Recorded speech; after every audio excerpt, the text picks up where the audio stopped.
Good afternoon. Seven calls, Marcel. Congrats. Making it to 7. What are you talking about? This is virtual call number 7. That's what it said. Yeah. Did you get a microphone, Greg? It's actually, Marcel, I'm going to, as soon as I get back to the office, I'm going to send you one of these. With you, Yeah? you have That thing's cool. It solves my problem. Oh my God, Dearson. Jesus Christ. How do you do it? I don't even know. I love that so much. You work in entertainment, man. If you can't pull this shit off, what are you doing? I love that so much. Wasted talent right now. That is so damn good. Oh my God. That is my favorite background yet. I like it. Good afternoon, everybody. Hello. How you doing? Good, man. You guys? Good, good. Hello, Marcel. Hello, Mr. Roth. How are you? Just friggin' peachy. Matt, how was your Vectorworks training? Was it worthwhile? Yeah. The spotlight class was 3 hours and really interesting. Wow. That's good. So the workflow stuff is really, really great. So Good. It's good to retrain from Vectorworks 12. You know what I mean? It's changed a bit since then. Mr. Roth. Jason Bullock, nice to see you. Oh, It's been many years.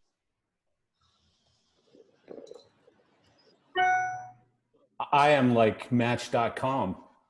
I put people back together like this. Oh, that's Greg's line. Is it? Mr. Roth, are you still in Atlanta? oh yes. Excellent. Weissman, I want to swipe left. What's that? I said, where's Weissman? I want to swipe left. Yeah, he's not here. He had a tea time. I don't know. He had a tea time. Uh-oh. Patrick, you have all the time in the world to make virtual backgrounds, don't you, buddy? Right? This is all the time I've been sitting on my ass doing nothing the last 7 weeks. You and Chris did a great job today, by the way. That was a great webinar. Heather Bush, nice to I'm see just you as sending well. Steve Warren the invite again because he lost it. Jason. So Someone who used to work for Steve directly, that does not surprise me, bless him. I mean, he's made it the last few weeks without any hand-holding or, nothing. But Bet you a pound to a pinch of shit he got his son to help him. yeah, well, I remember when George was like 12 when I first started working at AVO, and he'd bring his PlayStation around to the socials, and he had all the games, and we'd all play games and stuff. And now he's like 25 and he's a fully grown man with like, a degree and opinions and shit, and it's really scary. yeah, they all have opinions. I have a 16-year-old. He has very, very strong opinions. You'd be worried if he had nothing to say, I guess. Good evening, everybody, by the way. Yeah. Cheers. Cheers. Absolutely. So how's your son doing through this? Just as I don't have kids and I kind of hate. Are you talking about my son? Yeah. How's he handling all of this? And it's got to be a very weird thing. If my computer wasn't connected to about 50 things right now, I would drag it because he's right behind me. He's got a pretty extensive racing simulator system that he spends about 8 hours a day on. And, about once a week, I just kind of go, Jeremy, they just canceled, like about a half hour. I said, Jeremy, they just canceled Indianapolis because he was supposed to race at the Indy Motor Speedway in a few weeks. Was supposed to race in Austin first weekend in June. That got canceled. So it's like every week a new race gets canceled. So as of right now, I think we're talking about the end of June in Sebring or something. I don't know. But is he sophomore, junior high school? No, he's still I don't even know because I'm from Canada and we don't use all those fancy words. It's grade 9, grade 10, grade 11. I don't know this sophomore, junior stuff. That's a fantastic fathering excuse. Well, the other thing is he doesn't go to a regular school. He goes to a virtual school because of racing. Like last year, he tried to go to a regular school last year and missed like 47 days or something for racing. So he's already doing a virtual program already. Oh, yeah. Because that's all he's good been stuff. for about a year and a half now. Interesting. Yeah, I mean, there was just no way we could keep up a racing program and school. It just didn't work. So in Florida, they make it really easy. They've got a really good virtual school program. And I mean, it's amazing. One thing I will tell you is when you put a kid in virtual school, not the virtual school that they're doing now because of COVID, but actual virtual school, online school. When you put him in that, you realize how much time is wasted in school, because like he usually gets up around 8:30, starts school at about 9, he's done before lunch. He's done by like 11:30 and starts racing and does that the rest of the day pretty much. So That's amazing. one of the things, so first I want to go through, kind of the laundry list of stuff to go through. I heard a comment from somebody this week that I just wanted to bring up. I heard, I really love going on those happy hours that Marcel is doing, but they get a little bit negative. So, I'm not sure if I'm going to keep doing it. And so one of the things I think everyone on here knows, and I see McMean laughing, is that I'm like, the cup is 9.5 out of 10 full. You know what I mean? Like I'm not a doomsday guy. If anything, I'm probably a little bit too positive, and sometimes maybe I'm not a denier, but I'm a guy who goes, oh well, there's problems, let's keep going. I mean, I to me, think we all know about that. That's why we're here, to bring you down a couple notches. yeah, That's why but the we're all thing is, negative. and I appreciate that, by the way, but the thing is, I want people to be able to be heard on this call and any call that I'm a part of. But at the same time, I mean, if you're just negging out on stuff, I'm probably at some point just going to start playing that Grammy music, and you'll get walked off the stage. Because, we're all seeing dark shit all day, every day. We're all dealing with problems. I've got my own laundry list of problems, I promise. What I don't want to do is take an hour of your time to tell you about my problems. But that said, I also want people to be able to come Can I here have some of and your talk about problems? whatever you want to. Sorry? Can I have some of your problems? Yeah, actually you can. I'll text them to you right after this And for call. what you wish for. Sounds good. Well, you know what? Someone said to me who is British, so anyone who's British on this call would recognize this, but if I can remember how the saying goes, if everyone threw all their problems in the middle of the street, you'd probably still grab yours. And, it's a pretty good saying, because a lot of times it makes sense. You look at everybody else's problems and you go, oh shit, mine weren't really that bad, actually.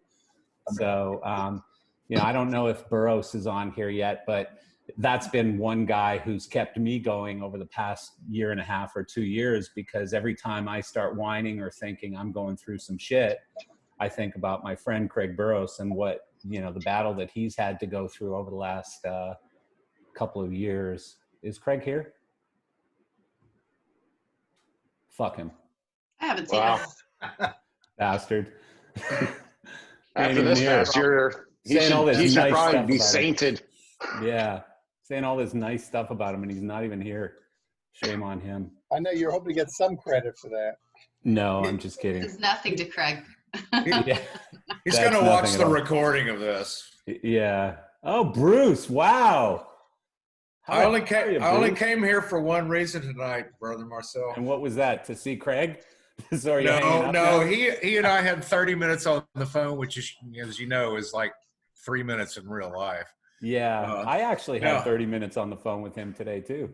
Yeah. What else is he doing if he's talking to you and me all day? Did he sell you anything? He tried. So for all the group here, I see these people, and I'm Miss Kalani, you're drinking. Is anybody else drinking at these things besides Yes. me? Absolutely. Okay. Cheers. Absolutely. You guys were Cheers. kind of freaking me out. I know Nils is like 3 pints in, right? So over 25 years ago, I screwed Marcel harder than anybody ever. He's a fine progressive rock bass player, Oh, and I made Jesus. him play Bad to the Bone. Damn, that was hard. Marcel, will you forgive me? Yeah, you were like, stay in the pocket. And I'm like, pocket? What the hell is he talking about? What is a pocket? Where can I throw some licks in here? It's 6'8" hell, brother. Yeah. Oh my God, that was so bad. So, you are recording this apology, right? Look, Matt Kaminsky, you know I'm sincere. I know you're very sincere. You're a gentleman. Yeah. I'll bow out of the conversation, but I thought I've missed like we one or two of appreciate you, man. these. It was time, Marcel. We appreciate you. I'm Thanks sorry. for coming. This is like a high-end reunion. I saw Jean on here somewhere. Actually, maybe it's just you two, so maybe it's not. Who else is here from high end? Anyone? Raise your hand now. Do I have to? They're lurking. They're lurking. They're hiding. Hey, Jean Lariviere. Hey, man. Funny. Marcel, I didn't know that you played bass. I played bass as well. Do you? Something we have in common. Wow. It's unbelievable. Neither one of us can keep time. Yeah, you're not wrong. Yeah, I have a friend who's a bass player in a 70s/80s rock band in Canada called Gatto. And for those of you who listen to my podcast, the intro and outro music on my podcast is a Gatto song. And so Greg Gotovitz, one of the funniest little pieces of trivia about him, and he wrote a couple books, and in one of his books, he commented that I always mention this to him, but he taps his foot to a completely different beat than the song. And as a bass player, I don't know how you can possibly do that, because my foot just automatically goes with the kick drum, in 4/4 time pretty much. It's just what you got to do. I can't help it, right? And to watch him, like the song's going dun, dun, dun, and the foot's like all over the place. By the way, I'm one of those guys that can like do the belly and head, and I can do this thing and stuff too. Can you guys do this? Let's all do this at the same time. This finger goes this way, and this finger goes this way. And you all look really dumb. Look at Pearson. No releases have been signed. That is so funny, Pearson. Well, so a couple of things. So I just heard before I got on this call that the Texas Attorney General told the judge to let this woman out immediately. The woman who got thrown in jail for cutting hair, for opening her hair salon, which, to me was like, what the hell are we doing throwing people like that in jail? All she's trying to do is feed her family, right? But I guess the Attorney General, in a moment of brilliance, decided to call up the judge and say, get her the hell out of jail, would you? Well, we got room because we released all the pedophiles and other sex offenders, right? Yeah, there you go. Yeah, you got to put them. I like to put people in jail in Texas a lot. I don't understand it. I got to be honest with you. I mean, I think, okay, there's rules, but they're not really laws, and you're kind of overstepping at some point, right? So I just don't get it. I don't understand what that's about. Heather, you had no idea you were breaking the law last week. Yeah. Oh. Yeah. What did you do, Heather? Heather went to jail? What happened? I do see, Heather, that your hair looks better than most of ours here, by the way. Cheater. So what's going on? Hey. Heather, show us your nails now. Lock Show us her your up. nails now. Put them up. Convince my hairdresser to come over and do a house call. Desperate times call for desperate measures. Yeah. Well, aren't you in Austin? Can't you send your hairdresser over to Jordal's house too? The struggle is effing real, Mark. You got to get Bruce on the black So, market no, I can't. blowouts. That's funny. So, does anyone have any perms, free perms? Has anyone created a design yet for drive-in concerts? Does anyone have like these incredible new designs for drive-in concerts? Because it's apparently a thing. No comment. I No have comment. 3 plots on graph paper. That's about it. I There you talked, go. Absolutely no comment as well. Yeah. No way. I talked to a lighting I know designer. that our guys in Brown Note Productions, he was on here a couple weeks ago. Early on, 2 weeks into the shutdown, he did a drive-up church service. And I don't know, but if he's not on, we'll have to ask him next time. See how that's panned out to a weekly Well, thing. for church services, I can see it. It's like, I don't know if you guys are big Ozarks fans, but the Ozark thing, they used to have the boats on the boats, yeah, before they killed the preacher. And I'm sorry if I just sorry if I spoiled that for anyone, but the preacher's dead. So next, you're gonna tell me the Tiger King guy's in jail. Well, yeah, I don't know. Somebody else can do that one. I didn't watch that show. The big problem that I've seen is like you have to figure out how everybody's going to use the restroom. I've gone through the math with a few different clients, and they're just like, that's where we always get stuck. Yeah. Concessions and restroom. We've had 3 calls from Florida. For whatever reason, Florida seems to be the ones that want to be instrumental in doing the drive-in raves and converting it and doing multi-purpose, multi-use venues. So interesting. I don't know. And they're already lining up to get the flatbed trailers out there, bringing with sofas and recliners and everything else. It's just one vehicle. Yeah. Yeah. Yeah, it's going to get funny. But how does that work though? Like a drive-in rave. So you drive there, you can't get beard up, you can't get wrecked.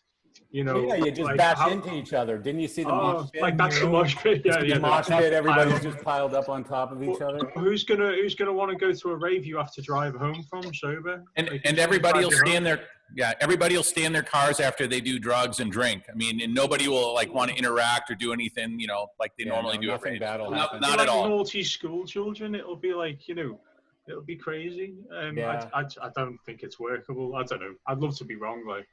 We've already done it a couple times now, and it's bathroom is the biggest thing, and the permits and the safety standards that we've had to do are pretty incredible to get it approved by local, through our governor, through everything else. But we have pulled it off. I wouldn't say it's anything spectacular or a huge moneymaker, but with the city's investment to help us do it, as a park and recreation kind of thing, worked out pretty well. You know what? I mean, here's what I like about it is just that it's an idea. It's somebody trying something. It's someone saying, I'm tired of sitting around, watching Netflix. Let's do something, right?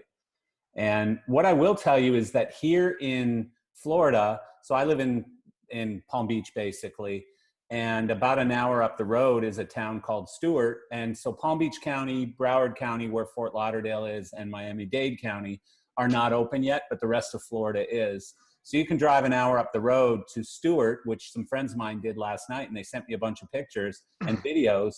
And so they went to a restaurant, they had dinner, very nice little restaurant, no problem getting in. And of course they were, 30% of capacity is what they had to do or whatever.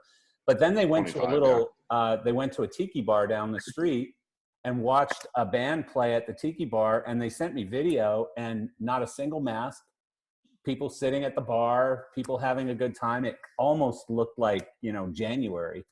And over here in Fort Myers, I haven't seen any bands go yet, but a lot of the solo musicians who are the staples at like all the oceanside restaurants by Fort Myers Beach and all that stuff, they were back day one, like Monday when it lifted, they were back working, which is good.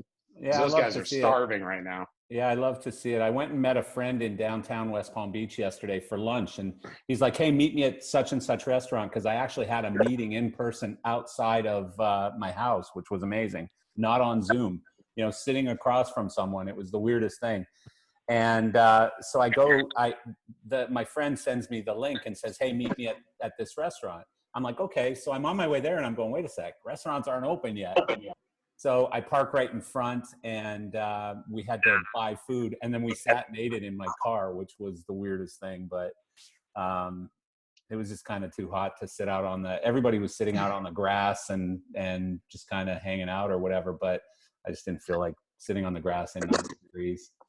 So, so Nancy May is the PM at Red Rocks. We are getting a lot of requests to use the stage for streaming concerts. Looks like we will do a drive-in. By the way, Red Rocks is one of my favorite venues in the entire country. I don't know if anybody else agrees with me, but You that know was what, it's one a- of the it- coolest places. Marcel, it is the best place to see a show. It is one of the shittiest places to have to load a show. Yeah. Except for the load-in. Yeah. Just saying, man. Fantastic. Yeah.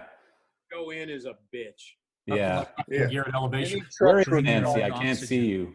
Speak And up. it's better than it used to be when you used to just have before they actually built the real dock and it was just a piece of scaff down there.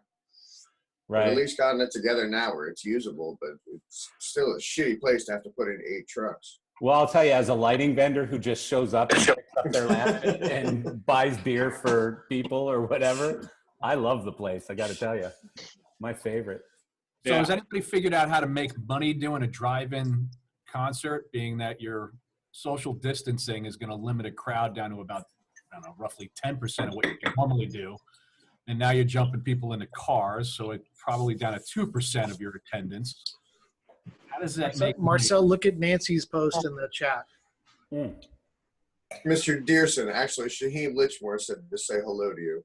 Oh, please send him a I was just talking to him yesterday. But also, on another point of that, I mean, we all have to look at the designs that we make based on how many lights we need to light the house, how many lights we need to light a certain stage space. Right. And if we go back to playing places like Red Rocks and you need 100 lights to be able to fill the arena or fill the space, but you only have, 10,000 people or 5,000 people or 1,000 people, how is that going to pay for production costs? That's where it's precisely why I ask. Yeah. In the drive-in aspect, your biggest cost is obviously going to be the stage. So if you're really trying to make any money, you need, a big field, which means a big stage. So the cheapest big stage you're going to get is going to be like an Apex 4240. And the cost on that, you're looking at 22 and down here in Florida, probably 22 to 2,500 bucks a day,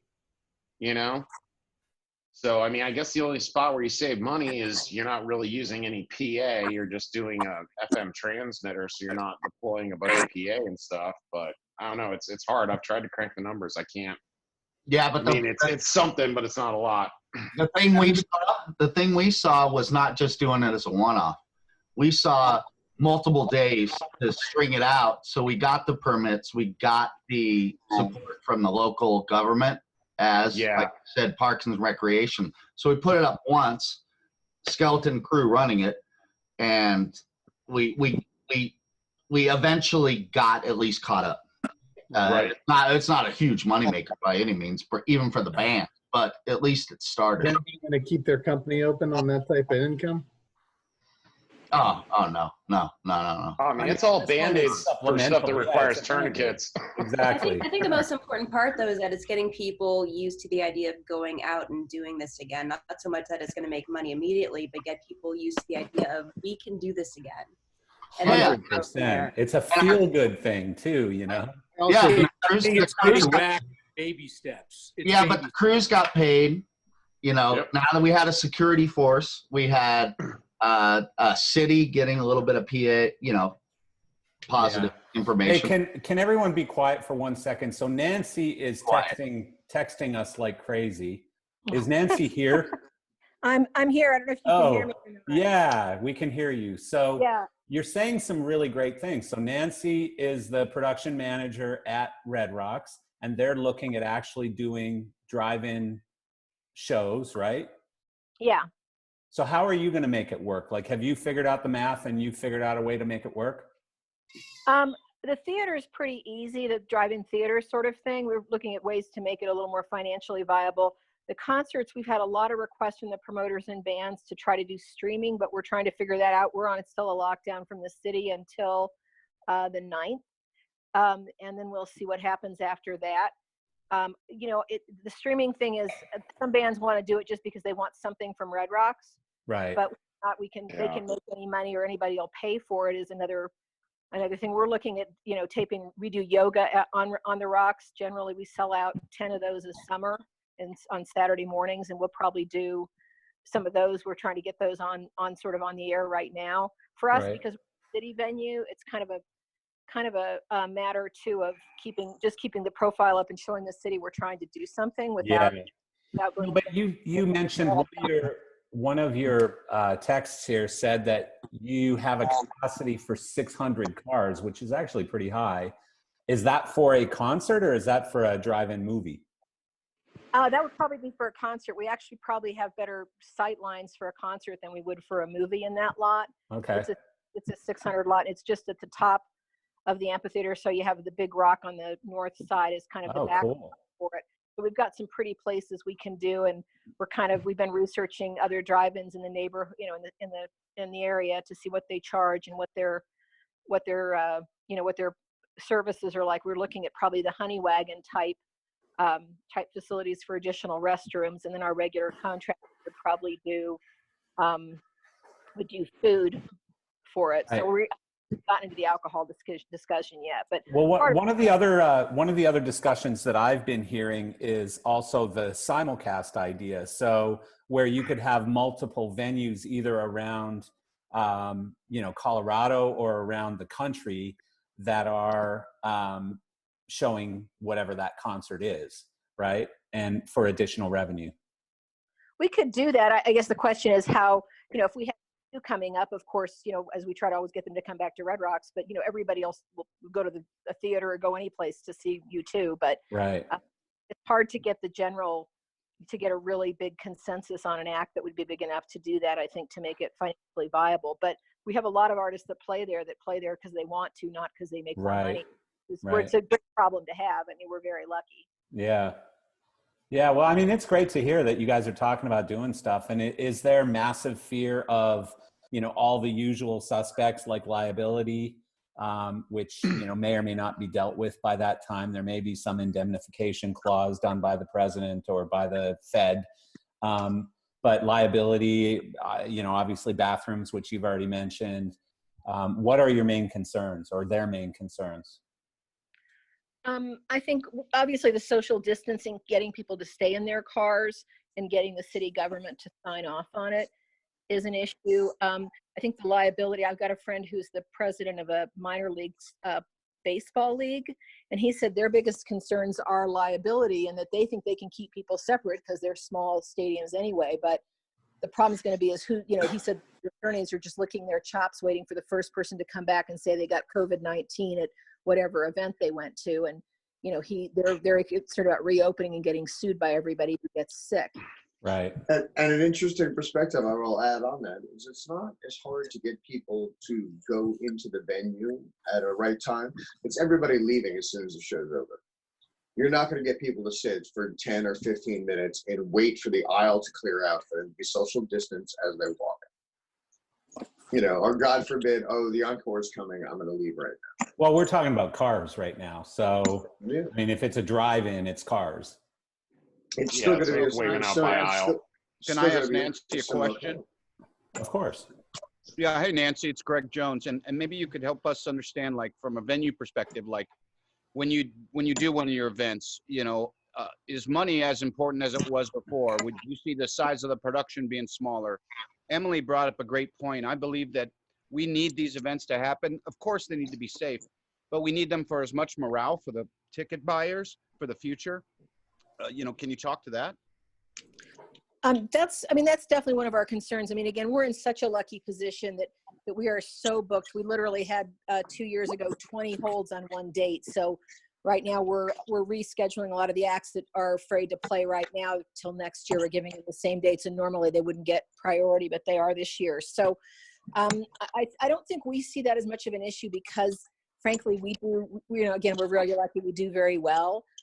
We just think we want to do as much as we can to let people enjoy the building as much as they can. Right now, they can't even hike in the 600 or 800 acres we have available for hiking. So people are really pushing us to get something back opened and something going. Again, it's a good problem to have. People want to come there. So that's not much of a problem. Interesting. Hey, Marcel, can I jump in for a second? Yeah, of course. Thank you so much, Nancy, for that information. I mean, you're the first venue we've heard from, and this is our 7th happy hour. So we definitely appreciate your insight on this. Well, I'm sure the venue people would love to talk to you guys some more and get your ideas too. I'm on an IVAM committee for fairs and amphitheaters, and I'm sure they'd love to. Maybe we should do a mass Zoom call or something. Well, that's kind of what we're doing. Invite your friends, Nancy. Yes, invite your friends. Hey, I say it Marcel, every week. It's Marion. I'm going to just ask you if maybe you can connect Nancy and me on email, so maybe we can follow up with her and cover this for live design, because I'd be really interested in talking to her more about that. Of course. Hi, Nancy. Hi. All good things come through me, though, Marion. Well, that's why I would Because not God knows dare, I'm getting rich from this call. That's why I would not dare directly speak to Nancy. I've actually had to go to a cheaper wine. I should hold up a little "sponsor me, please" sign, as I'm. Marcel, you're not getting my $5 Venmos. I was going to say, do we need to do a GoFundMe for Marcel's wine collection? Yeah, I think we do. Throw pennies at your screen. We'll buy wine. Yeah. Marcel, Del Frisco's is selling their wine at 50% off. So that's unbelievable. It's still 3 times as much as ABC Liquors, though, right? So Joshua, you had an interesting post about the lighting person from American Idol. Yeah, there was a nice little thing in the media about Kieran Healy, who's been the lighting designer for I think all of but one season on American Idol. I was really lucky to program for, I think I did 9 seasons of American Idol with him. So it was nice to see that the Ryan Seacrest, Kieran dimmed the lights and noticed that there's a severe lack of production, even though I think American Idol is probably one of the best ones to do the pre-taped and the at-home videos. But for people who haven't, people are still, it's nice that people are realizing the lack of production. Yeah, but for people who haven't clicked on the link, and read what this is all about, can you just give us the 30-second what happened? Yeah, I think it's just the combination of people are realizing that with the stay at home, Ryan's typical line to send us into tension was, Kieran, dim the lights. And without any of that production, there's no dimming. So it's just, I think people were just realizing that it's kind of that Kieran's role and that tag has kind of become a part of pop culture and is a sign of what we're kind of missing out of right now. Yeah. Interesting. Who was trying to jump in before I? Ray was trying to say something. Please. Ray, you're on mute. Oh, there I am. Hey, guys. Hey, I was part of a Zoom a couple days ago with MBS. I'm not sure if anybody from MBS, a big movie company, is on this Zoom, but they actually came out with a 32-page document on how to restart gear operations as far as moving gear back and forth, and kind of came to my mind when Nancy was talking about moving gear in and out of a facility. It's a really big deal that they're making in disinfecting everything and clearing all the cables and all the boxes to come into a venue. So I wanted to ask if she had heard anything about that on her side, or if anybody else has heard anything. MBS is making a big deal out of it for sure. This is Nancy again. So one of the things I'm sort of tasked with is looking at how we are going to do more safety for the stagehands and the road crews when they come in. We've talked about having the stagehands check in more remotely when they come up, and so they're not crammed into a little room. But I would love to hear from this group if you all have ideas on this one, other than masks and disinfecting. Crews live on a bus together. I don't know how, it's going to be very hard to do that. Obviously, we probably won't have as big a crews if we're doing these smaller drive-in concerts. But, if you all have any ideas for us on that, it's, we haven't really gotten into the weeds on that one yet. So we'd appreciate any ideas you guys have. Well, if I could jump in real quick here, one of the big pushes that we've been hearing a lot is about UVC lighting and the disinfectant properties of that. And it's something I think we're going to see more and more as time goes on. It's obviously a technology that's been around for, many, many decades in the food and beverage industry and the water treatment plants and whatnot. And I think we're going to start seeing that in more and more common life. So how do you use it, Eric, going in and out of a gig when people are around? Yeah, that's the trick, right? Yeah, I don't know if I get where you're coming from, Aaron, but I think what Nancy's talking about, where you're actually talking about pushing boxes in and out of the venue or off the stage. Does I how do you address that? Do you put people in open bins and roll them through a tunnel that actually has the different properties before it comes into your venue? They do that with buses in Europe currently. So they basically roll the buses through like a car wash, but it's a UV wash. I would go ahead, Ray. So not to speak for MBS, but what they're suggesting is we load all the equipment in, leave it on the dock, and then the stagehands take it from there. So basically the truck loaders are bringing it to the dock and then setting it there and saying, here you go, this is yours. And it's kind of a handoff kind of idea. Oh God, that feels like a trade show. That feels like a trade show. Yeah, where's the Teamsters at? Oh my God, I'm getting a headache. Chris Asen, save me, please. I mean, instead of the old school air curtain, now you just have a UV curtain. There's no saving from that, brother. Yeah. No way. No way. I think there's some new guides coming out on Monday, or a new proposed document on show safety and guidelines, and I think that comes out Monday or Tuesday. Not sure if it's published then or if it's just being a draft document, but I've been hearing quite a bit of rumblings about that they would be building some sort of new document and structure to give to state and local government. Who's that company? It's ESA, Entertainment Safety Alliance, or Event Safety Alliance. Through our conversations, I got to be honest with you, I think we're going to start seeing this technology on the riders. The artists are going to want this in their dressing rooms. We've already had conversations with studios, rehearsal spaces that want to put them in their dance rehearsal spaces. So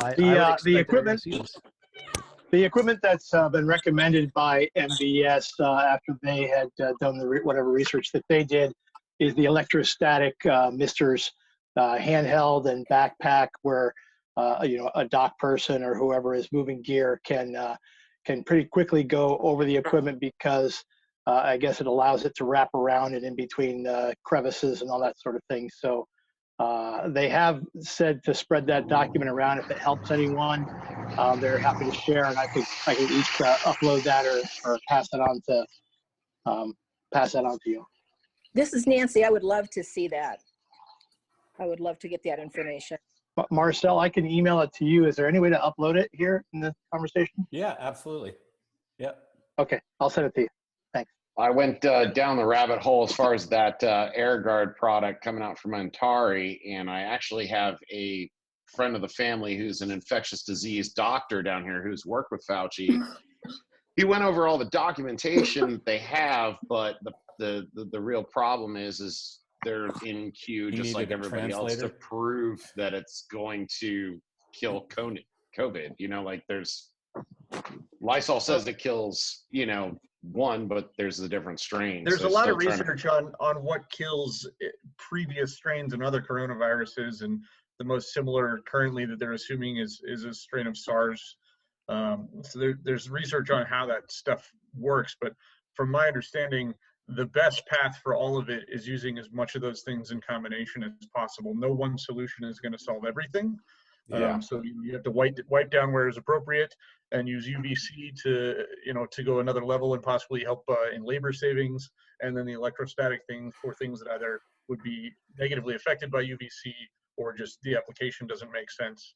I heard an arena mention that they're thinking about they've deployed spraying down all the seats in an arena with the hydroelectric because getting UVC fixtures to throw that far just isn't practical. So a lot of different applications for all of it, but we've got to figure out how to use the technology that's available and that is backed by research to be able to make this happen. I have a question. So Cosmo,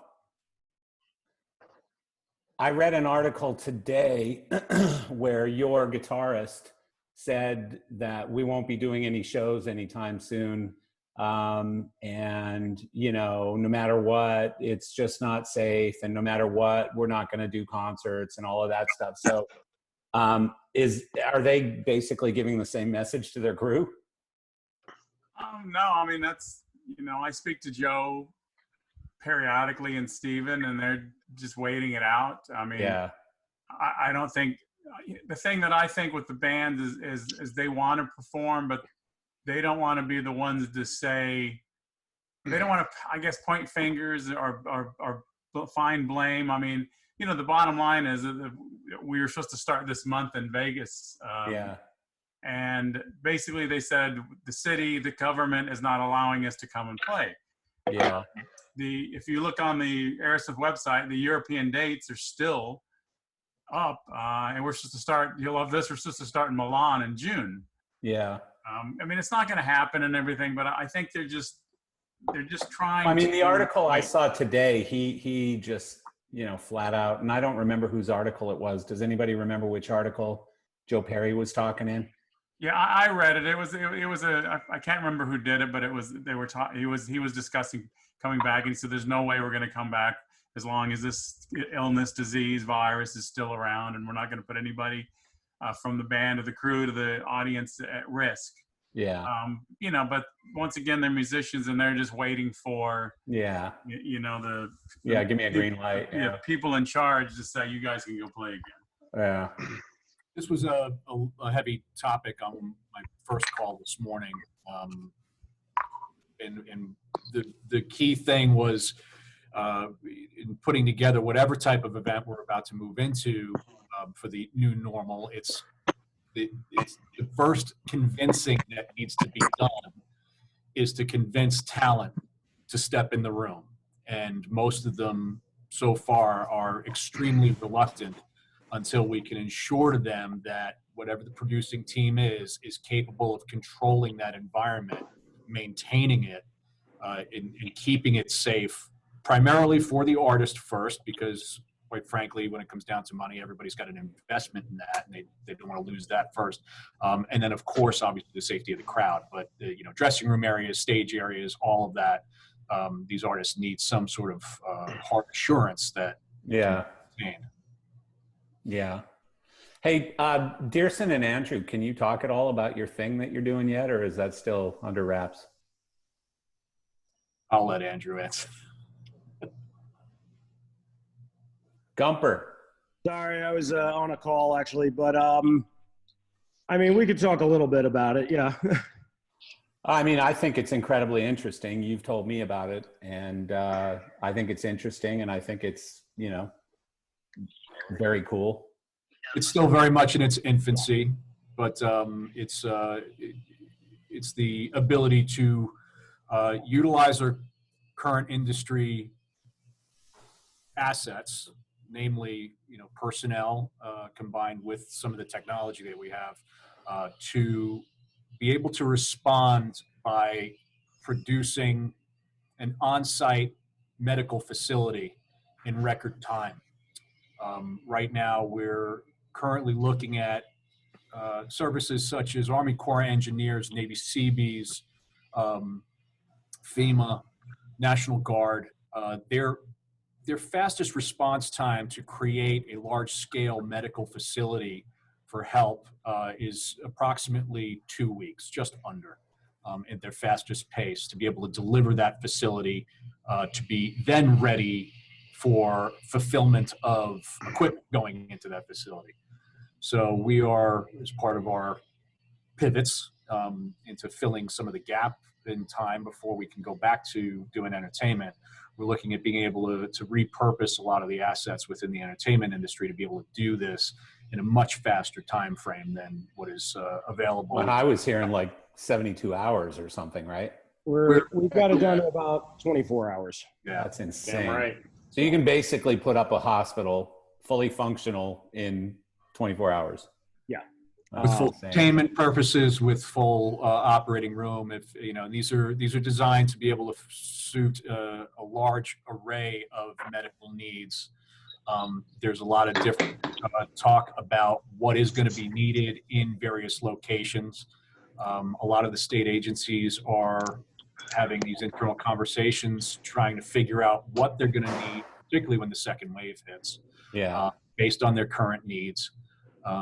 And a lot of it is long-term acute care, not necessarily the immediacy of hospitals being overrun, but the ability to rehabilitate people that are on the recovery side of things, and giving them a place to do so while they're able to treat the newer patients and the more serious cases. Well, I think it's really cool what you guys are doing. I think it's awesome. I mean, you're both smart guys, so it's and also obviously Patrick, you with your sketchy, secretive background that no one really knows, but we kind of know the surface of it. And it's coming in handy, let's put it that way. Gumper's ability to, dare I say, erect a structure very rapidly and quite large. Sorry. That was just too damn funny to try it's very to a sentence.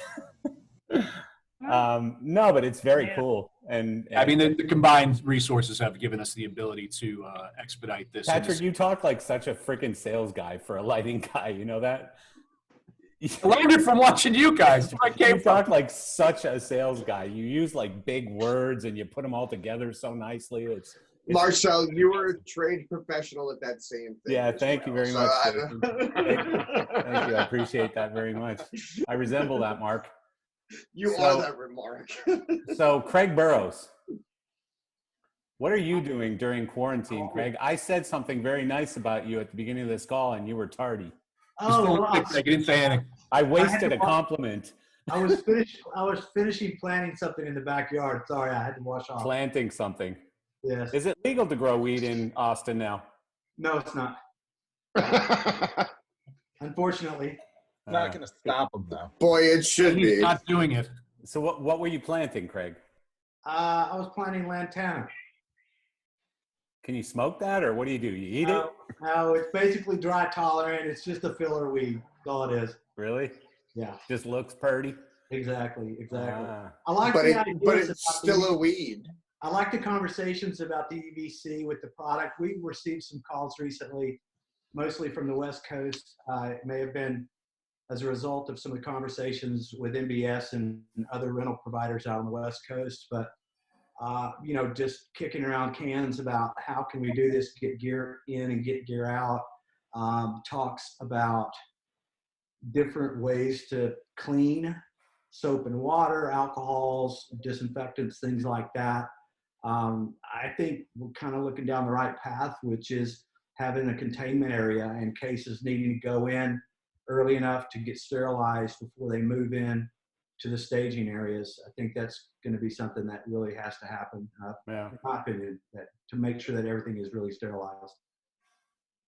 It's going to have to be two partners in that, though, because whoever's providing the gear. I mean, when you get into a cable bin, Isn't this where pre-rig truss comes into play, and maybe the designs by the designers on this call need to maybe demand more pre-rig truss so you have less hands on site. That also is going to come down. House snake. No matter what, you still need 4 people to be putting all that shit together, man. People are still gonna have to touch it. It's also no matter what. Your cable could all be pre-run on the truss, so easier to clean. Yeah, then there's your kind of house snake that gets dragged and all sorts of disgustingness that people leave behind because people are animals. Well, and what's the latest documentation on how long this virus can live on a surface? Last I heard, it was 3 days. It all depends what the surface. Right. It depends on the surface. It depends on the temperature. What's the longest surface that it can live on? Stainless steel is 3 days. So if gear is sitting on a truck for 3 days going from point A to point B, isn't it relatively considered safe? Or if we have to quarantine a trailer for 3 days, isn't that the safest? But also, doesn't it change guaranteed way of not dealing with it? If that stainless steel is in Florida versus in North Dakota in December, doesn't that change?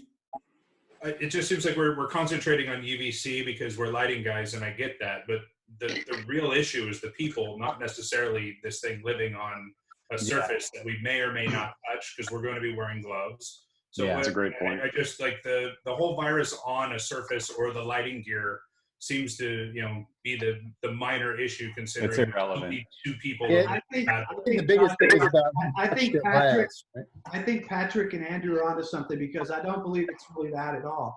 I believe it's time to sterilize, the time it takes because of the changeovers, the set time, the payments for the venues, with switchovers from team to team, whatever it may be. I've got a question regarding consoles, touchscreens, backlighting, Eric Loader. What do you guys recommend people use on touchscreens that's going to kill this thing and it's not a Windex? That isn't going to mess up. Those Chinese bees. Clorox wipes. Yeah, Lysol. Clorox wipes. You guys okay with that? I just want to make sure that manufacturers say that's right.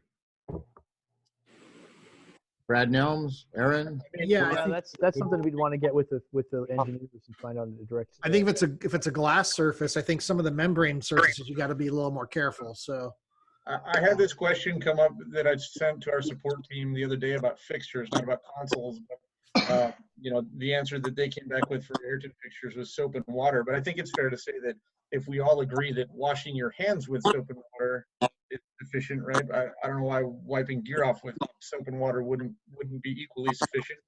And even so far as Clorox or Lysol wipes, as long as they don't have a high concentration of alcohol that you're going to kill the screen, which we can certainly verify, I don't see why that would be an issue. It just comes down to time and money. I mean, you're going to be spending a ton of money on crew and all the, all the downtime that the gear is going to have. I mean, you have to have 1.5 times while you're trying to flip rigs? Or do you have to hire a secondary team to come and decontaminate it as it goes into the truck or comes out? 100%. I mean, And actually what we saw is we're trying to disinfect it during prep. So when it goes out, we've also given the instruction to the crew that you got to wash your hands. You have to do the wipe. You have to do the real try to keep it disinfected. So when it comes back to the shop, we go through the whole entire process again. Although we can't control it on site, we are giving our crews this is what you're going to do. We're giving them that standard. This is what you're going to do. Are you going to have like a quarantine section of stuff that hasn't been touched, or that when you're on show site or when it comes back from the shop, are you putting gear off in like quarantine sections of like sanitized and unsanitized or sterilized or whatever you want to call it? We actually have. We were in San Francisco when some of our people got infected. Chris, 1 second. So just so everyone knows, Chris is with CT, right? Creative Technology. Yeah. And we brought that gear back and we let it sit for quite a while. And then we went ahead and disinfected it. So we did have a quarantine area, and we still do in all of our shops, just to be safe as of now. Obviously we're not, emptying our shelves at the moment. So we have that opportunity now. Maybe later we may not have that opportunity, but we are trying diligently through all of our. But at the same time, I agree with what Joshua said, which was focus on the people, not the gear. Basically, I think I'm probably ad-libbing a little bit, but. Well, it's true. The other thing, they came back and said that plus 80 degrees, that this is rapidly diminishing the life of the virus. Let's put heaters on the trucks. I mean, we have freezer trucks. Let's heat the trucks to 110 degrees. Most of those overnight, while it's going from point A to point B, it's sitting at 110 degrees for 6 hours. Yeah, most of our trucks come from Vegas. There's no way to eliminate. Yeah, most of our trucks coming from Vegas. They're pretty super heated by the time you open the back of them. They're already toasty. They're already hot. Yeah. I think we have an opportunity to think about more than just decontaminating our gear. Let's think about decontaminating the hotel ballrooms that we go into. Why not set up scenarios where you can, when the room gets flipped from a general session to a banquet scenario where you can, people are not in the room for a half hour, 14 minutes, whatever the time necessary based on the number of fixtures using the disinfected area, or the carpet on the floor, the things that we don't have direct control over. No, Aaron, I mean, that's obviously got to happen. Every business, whether it's a restaurant or a ballroom or a concert venue or a warehouse, I mean, there's people on this call who I'm talking to about, putting UVC products into their shops and stuff. So Aaron, how do you think we're going to rehearse the next executive coming up on the stage? That's when those times are utilized. We get the crowd out, and then you're slamming the executive up there, knocking that out. So now we're, one way or the other, we end up having to extend production. Well, sure, absolutely. So time goes up. I mean, obviously, time is money, but what's more important, people's health or their pocketbook? And which is the reason why we're not going to work right now and we're all sitting at home. But the reason I say that, because I don't say to be combative, but to just maintain the point that even though when we do go back, it is extremely reasonable to expect that we're going to go back at even more of a slower pace and at reduced production scales, because I think a lot of the budgets or the budget allocations that were utilized on productions will now need to be redone to take this extra level of production sanitization into account. Well, without a doubt, I totally agree. It's like adding video in. Yeah, we're gonna lose. We all did that. Yeah, we're gonna have to actually take whatever dollar amount we had budgeted last year's corporate show is going to be a form factor of 80% or 78%, where that's going to go into health and safety measures. So what can we do in our industry to assist with that and maybe maintain the budgets a little better? Hey, what is the general perspective from the group, both from rental companies and then also from venues? Whose onus do we think it's going to be to do this disinfecting? Is it going to be a service? I want to get off the disinfecting topic. I'm sorry, guys. I just got to get off it. It's killing me. One of the things I wanted to mention was Shanghai Disney. Did anyone see the press release today about Shanghai Disney? Yep. Right? May 11th, yeah. So, I mean, obviously they're going to open on a very small capacity. And I don't know if this is just another China giving us the bird, showing us, hey, look at us, we can fix the problem. But but you also had that report about the auto show in China too. Remember? Well, I mean, that was incredible. So that's the other one I was going to mention. I'm glad you brought it up, Eric. Is the Hunan auto show. And has anybody read about that one? Because that's massive. I mean, Chris, you guys probably worked that, didn't you? Yeah, we did. We had our team out there, and everything seemed to go fine. At some points, it was very chaotic, as you can probably imagine. On the load in side, or oh yeah, on load in, load out. Actually, when they opened it, because they didn't stagger an opening, but they should have done is probably done reservations, every hour to let people in.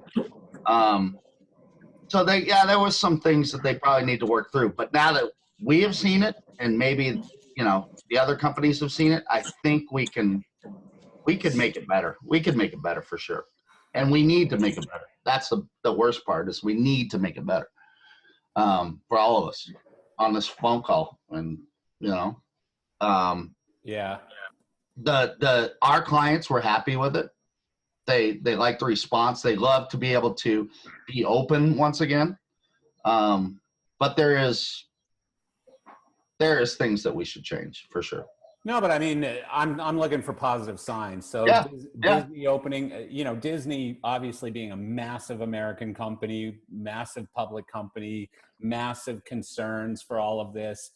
The fact that they're opening in Shanghai is going to have, I think, repercussions or implications or hopefully positive influence on them opening in the US. And I don't remember who it was, but somebody said that,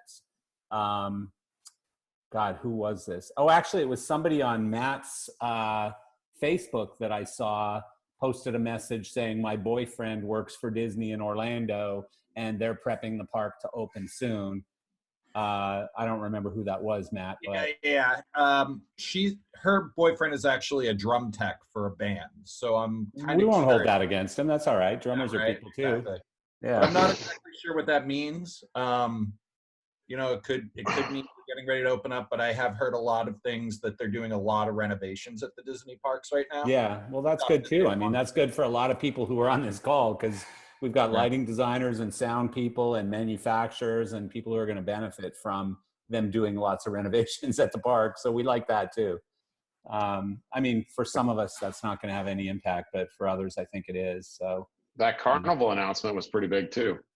Yeah, I think that one's bullshit. I got to be honest with you. Yeah, I think so as well. It's got to be. Yeah. It's got to be. Dude, that's for their shareholders. That's for their stockholders. And Norwegian is also saying that if they don't do something soon, they're going to go bankrupt. Yeah. But the thing is with Carnival, so They got millions from us. They No, got but if- millions for our tax Hang dollars. on a sec. So if I'm mom and pop from Ohio who goes on a cruise twice a year or whatever, and we're thinking that maybe Carnival is sort of right at the front end of this whole thing. Like they were one of the devils who started this whole massive, thing happening. And it wasn't their fault. I'm not saying that, but cruise lines are just a place where, it tends to, people get together and, it blows through the air systems or whatever happens. But so, I think Carnival coming out and saying that now, I don't know that that's going to have much impact on whether or not people are going to just go, oh yeah, well, I'm going to rush out. And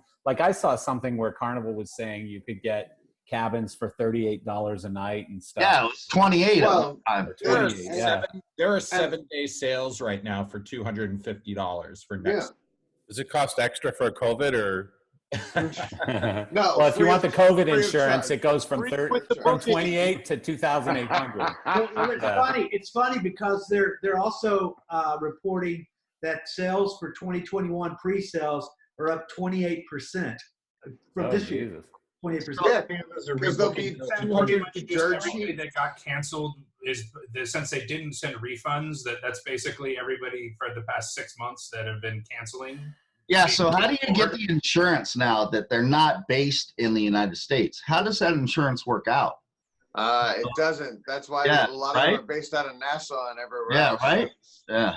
And you know what? I used to work for Norwegian and Disney for a little while, and man, those guys are so not understanding even how to handle what's going on because 9/11 had its own issues and everything else, but it wasn't shut down like this. I mean, you're talking about putting 1,000-foot ship in dry dock for what, or even just in a dock. But Jason, has Disney 6 months. relaxed their blue hair policies or?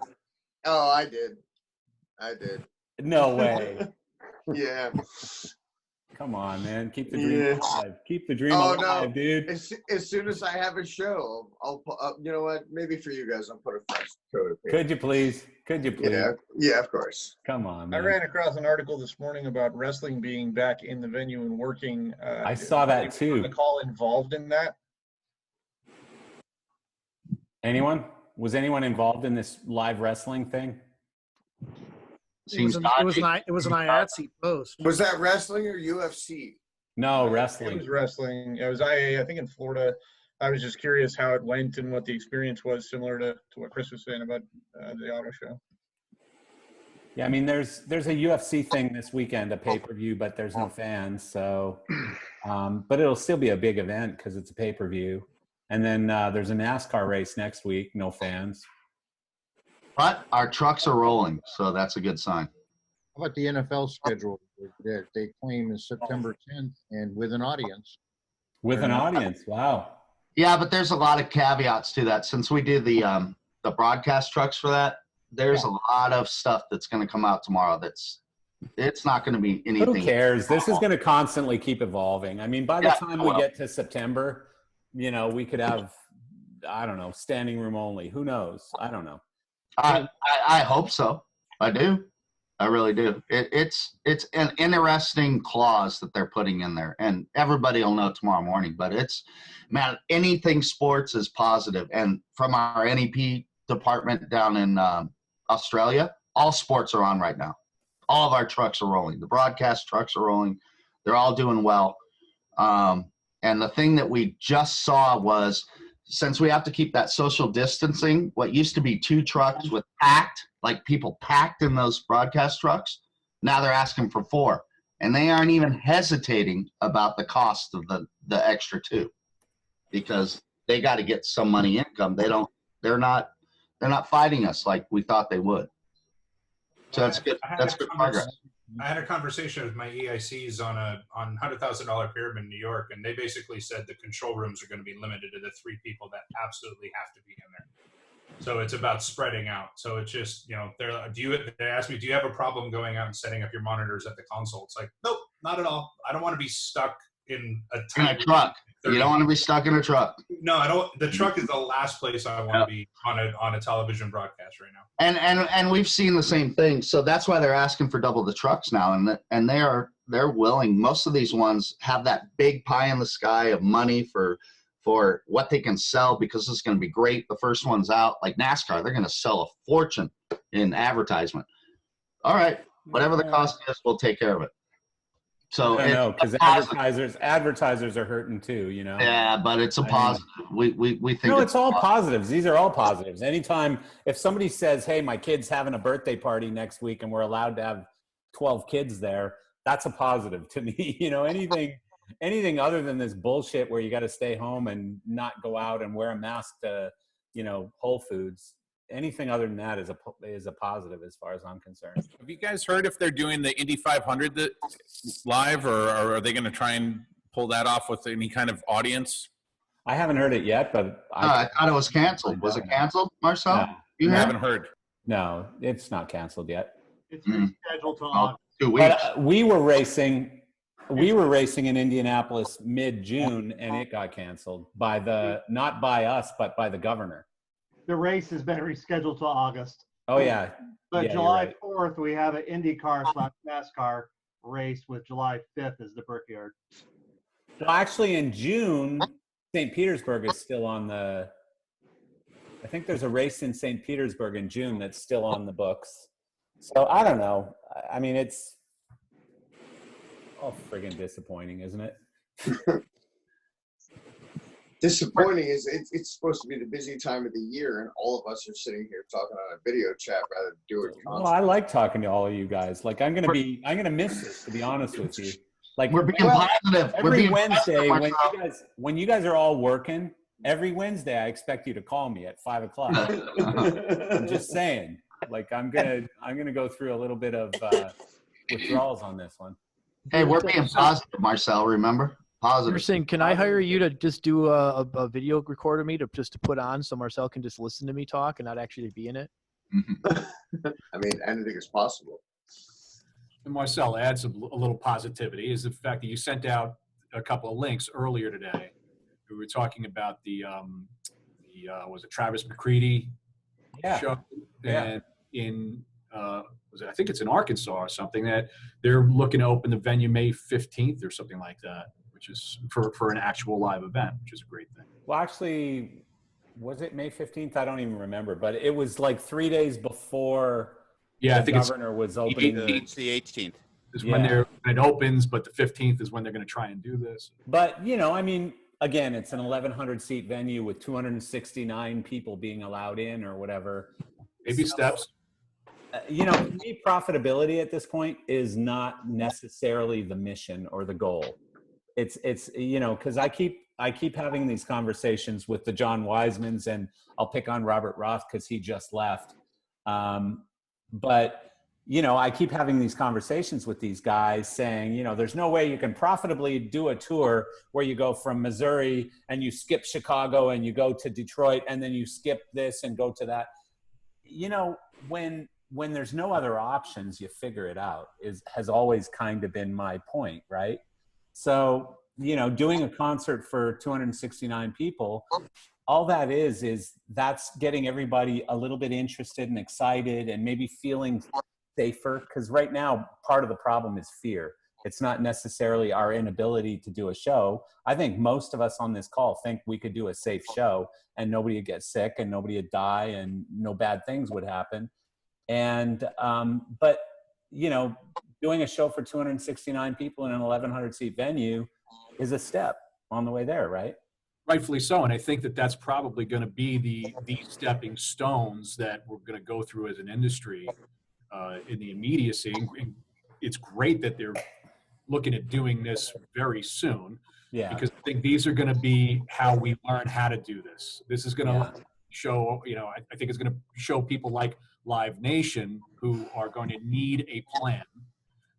Slowly, don't watch it the first time. Building that up to a larger venue. Yeah, I completely agree. What's that, Chris? I said, don't botch it the first time. It was a total disaster the first time. They're not going to let us do another one. Yeah, but you know, you be realistic about the fact that, you know, you need to have a test bed, and you know, you have the option. You do this in an 1,100 square foot theater and take some baby steps, or do you just fucking go for it and slam it into Madison Square Garden and hope for the best? Like, you know, that requires a very different level of scale plan. Is Sooner still here? I know we just have like a PR shot up and no microphone on, so maybe she's cooking dinner or something, walking the dog. I did speak to a rental. Oh, there she is. I see Sooner. Sooner. Hello. Live from nowhere. What's going on with that? Because I'm seeing all these incredible posts, and Yeah. I mean, it looks like shit's happening. Yeah, for sure. I mean, to be perfectly honest, I wish that we had a little bit more traction with artists at this point. It's hard at this point, like artists are just being inundated left and right to do something, and all the causes that they're being asked to jump in on are all worthy causes. So, you know, we're kind of getting lost in the fog because we're just a bunch of designers that are trying to get them to do, you know, something fun and hopefully raise some money for road crew. You know, at this point, like the best thing is we're just trying to get as many eyeballs as we can onto socials and onto YouTube, and because the more that we get there, and the more likes and the more followers and the more all that stuff, the more artists are going to actually think that we're. Well, I mean, the stuff you're doing looks really good and it sounds amazing, and I mean, I think it's really super interesting and stuff. You know, the thing about artists, it's a funny thing because like I watched one a couple days ago where Tommy Shaw and Kevin, what's his name, from REO Speedwagon? Anyone? The singer from REO Speedwagon. Come on. Cronin. Yeah. So the two of them were trying to do a Facebook Live thing together, and they both had guitars and microphones, and they were trying to play at the same time. And it just doesn't work on Zoom. You know, there's latency issues. And so when people are jamming together on a Facebook thing or whatever, that's all set up. Like it's been pre-recorded where then someone syncs all those tracks together and it sounds perfect. And although the videos look like they're on a Facebook Live, they're really not. So I think that frustrates some artists is the point that I'm making, is that they're they think they can just go with 4 acoustic guitars and jam together. And it just doesn't, like I think Rob Koenig's on here somewhere, and I think on his Facebook page, a Metallica one where the 4 of them, and it was one of those ones where they recorded them all and then put them together, and it looked amazing and sounded amazing, right?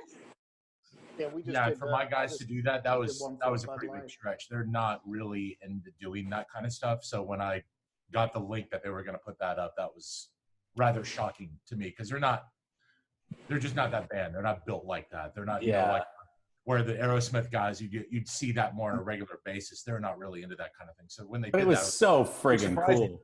Yeah, but it was cool. I think Mars is really championing them figuring out ways that they can still communicate with the audience, because we're supposed to be wrapping up some shows right now over the past month and they weren't able to do it. And I think the devastation has hit them as well as everybody else just as equally. But for them to come out of their shells and James just being out of rehab and for them to put themselves out there like that was a pretty impressive thing to see. Yeah. No, I think that I think it was really, really super cool. I loved it. I thought, you know, and plus it was a really heavy song that you know, James was using an acoustic guitar and it was just like such a weird setting for such a heavy song. I just thought it was super cool. So yeah, I agree. I really enjoyed it, and it kind of goes along with their acoustic theme of what they've been doing lately. We do these all within my hands. They have their own charity that they've been doing some work with. They do a lot. And when we do the charity events, they're acoustic shows. So that song was geared towards that. So it was great to see him do it. It really was. Yeah. No, that was cool. I saw it on your Facebook and I loved it. What about any of our European folks? Anyone still here, or are you all sleeping now? No, not quite asleep. I'm not sleeping at all, man. Just keeping quiet. So we got some good news. Yeah. No, and it was. Oh, now we have Carolina Faja. No, I just noticed. I'm in here under her account. That's a very gay name for you, Steve. It's all right. I am wearing her clothes. Shall I show you or what? No. You don't have to have pants. No pants required for this happy hour. You believe it though, don't you? Yeah. Mr. Hedrick, I believe you know Mr. Ravitz and some other people in this group. Don't be making me unmute. I'm not an audio guy. You know, this sort of these first signs, and I think, you know, it's so hard to get excited when my business partners are getting all excited about, oh, there's news from Denmark that they're going to have concerts of up to 50 people, but there are plans to increase that to 200, but that has to take place in a venue that has capacity for 800. And you think, really, is this something to get excited about? But I think Emily's right, that we need to get people at first just back in the mindset of going out, dealing with this. They've got everybody so paranoid now. That's the biggest problems. Well, I mean, fear is definitely one of the issues here, but not just with us, not just with the crowd that's on this call, but fear is an issue with the fans that we're hoping that will buy concert tickets, with the governors that we're hoping will open up and allow us to do concerts, with everyone. Fear is an issue, and one thing, Marcel, is that, you know, I suppose it's only this week that we're now seeing so many of the European countries starting to open up, like Denmark, Germany, Switzerland, Austria just starting, Czech Republic are talking about it, Norway's talking about it. We apparently are going to get news on Sunday from our dickhead prime minister, but what the hell, we'll wait and see. But I had to say, I guess you don't like him then, is what you're saying. What's that? I guess you don't like him then, is what you're saying. He's not one of my favorites. He's a prick. That's another story. I saw a list that Denmark, they were opening up, you know, their essential facilities, and the list only had 3 things on it. It had hairdressers, tattooists, and psychologists. Really? Okay. We opened tattoo parlors. Yeah. Well, I mean, one of the funny ones was that, I don't know if it's funny if you were in Mexico, but I think it was Loader who was saying that Mexico ran out of beer right before Cinco de Mayo because it was decided that beer wasn't an essential service or product, right? Until you get to Cinco de Mayo and you got pissed off Mexicans with no beer, right? Oh, tequila was still available, but yeah, beer was out. Yeah. It's the goddamn name of this whole thing. Exactly. Corona killed Corona. That is what happened. Well, thank you for that, Mr. Steve Warren. Who doesn't know Steve Warren here? Anyone? I wish I had more exciting news to tell you. Trust me, once I do. Well, we're anxious for it. It's coming. It is. It is. So somebody was just introducing Mark Hetrick, and I don't know Mark Hetrick. Who are you? You're on the beach. Yes, I'm Pacific time. I know a few people on this Zoom. I know Jeff Ravitz, of course, and Peter Morris, and Jason Bullock I've known since he was about 18. So that shows how far back that was. Morpheus days, back in those days. I know Sooner. Let's see, Craig Burrows. I was just like, is that like High-End Systems, Craig Burrows? That is High-End Systems, Craig. Wow, yeah, he. That's really going way back there. But I'm a tour manager, production manager, stage manager these days. Late 80s, I was a lighting guy. Or late 80s, early 90s, a Morpheus lighting guy more specifically. And I'm in the Bay Area. I live in Santa Cruz. I am literally on Seabright Beach, but that's not Seabright Beach. That's a different country. Yeah, that's over here somewhere. That's in the Caribbean. Right. Yeah. But well, thanks for joining us, man. Yeah, no, Jason was real adamant that I jump on, and there is some very, very familiar faces from long ago that I'm happy to see still doing it. So super cool. Thanks for letting me be around. No, we appreciate you, man. So who haven't we talked to here? Who wants to say something? Anybody? Hey, this is Philip with Creative Technology. How's everybody doing? Hey, Philip. Hey, I think that, you know, the elephant in the room for all this is going to be the insurance companies. For what reason? Because they have to underwrite shows, and if they feel they're liable in any way for people going to a concert, whatever show it is, the movie theater, and getting sick, then. So, Philip, are you in the UK? No. I'm here in beautiful Dallas, Texas. Funny enough. Okay, so our president in this country is working very hard on this thing called indemnification. And if he's able to get this through, you know, businesses are not going to be able to be sued for people getting sick while on your premises, whether that's a restaurant or a concert venue or a park or whatever. I happen to be for that law because I believe people should be able to sue if someone is negligent. But by allowing someone into your restaurant, you're not being negligent. By allowing someone into your business or your venue or whatever it is, I don't think you're being negligent. So hopefully this indemnification law or whatever it's being called, rule or whatever, is going to push through in the next handful of days because it's being talked about a lot. Okay, well, I haven't seen the news on that. I mean, Yeah. you know, I'm not an insurance Yeah. agent, but I agree with you. It's a massive issue. Well, the assumed risk or no assumed risk, you know, the difference between saying you're going to go hang gliding, therefore we can make you sign a waiver because there's an assumed risk. They don't make you sign a waiver when you go into the grocery store because there isn't an assumed risk. Yeah. So it's going to be a very thorny legal issue. Yeah, but should the grocery store be sued if you go in the grocery store and you pick up a virus? Of course not. I mean, that's just common sense, but common sense doesn't prevail. Look, I mean, how are you going to trace this? That's what I want to know. You're not. Yeah. So, I mean, we have this discussion and it's on a lot of Zoom chats. It's like you're going to have some sort of forensic epidemiologist that comes back and figures out at what date and time you were infected. You know, and then retraces every step. So if you went to McDonald's, like Wiseman said, and bought a burger in an infected but bag, you can still tie up a lot of dollars and lawyers absolutely in fighting about it. So if 10 people happen to be at the same concert and all 10 of those people got infected, now you can kind of say, well, here's a consensus. They all got infected at this concert. And so we're going to sue you too, and we're going to sue Philip Barrett, and we're going to sue BT and the venue and the artist and everybody else. You know, so we need an indemnification. There's been liability releases since the first foul ball hit a kid in the head.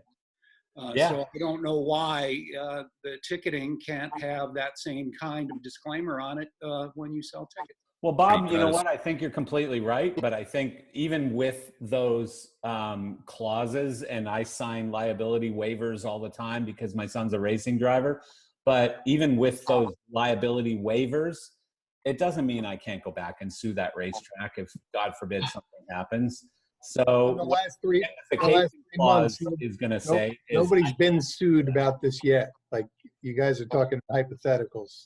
These well, no, we're not. We're not, Chris. Because if let's say, take it on a larger scale.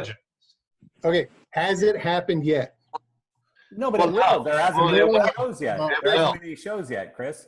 So if Broadway opens and 200 people go to Hamilton and get sick at a bar filming a show, a small show, again, has the thing happened yet? No, this is also a country where we have a warning on coffee lids that the coffee is hot. That is very true, Emily. Very good point. Also, in California, everything gives you cancer too. So yeah.